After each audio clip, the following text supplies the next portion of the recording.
இந்த 40 எம்பிக்கள் போய் எந்த பிரயோஜனமும் கிடையாது. கூச்சல் போடுவாங்க, இல்லைன்னா வெளிநடப்பு செய்வாங்க, வேற என்ன செய்வாங்க? முதலமைச்சர் அவர்கள் இன்னைக்கு எம்பிக்கள் கூட்டத்தை கூட்டி எவ்வளவோ மக்கள் பிரச்சனை இருக்கிறது. இதே தென் சென்னையில தீர்க்கப்படாத மக்கள் பிரச்சனைகள் எவ்வளவோ இருக்குது.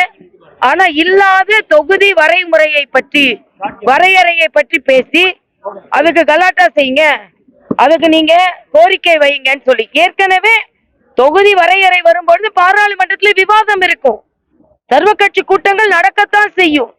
ஆக இப்பொழுது அறிவிக்கப்படாத ஒன்றை வைத்துக் கொண்டு நீங்கள் ஏன் இந்த அரசியல் செய்கிறீர்கள் என்று நான் முதலமைச்சரை கேட்கிறேன்.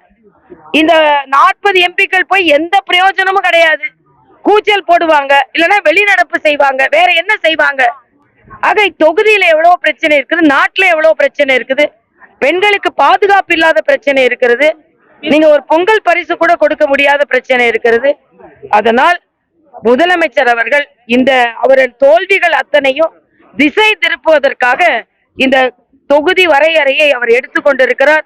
இது வன்மையாக கண்டிக்கத்தக்கது. உள்துறை அமைச்சர் தெளிவாக சொன்ன பின்பும் ஏன் இப்படி எம்பிக்களை கூட்டி வைத்துக் கொண்டு சொல்கிறார்கள் என்று எனக்கு தெரியவில்லை. இந்த எம்பிக்கள் போய் அங்கு ஒன்று செய்ய போவதில்லை என்பது எனக்கு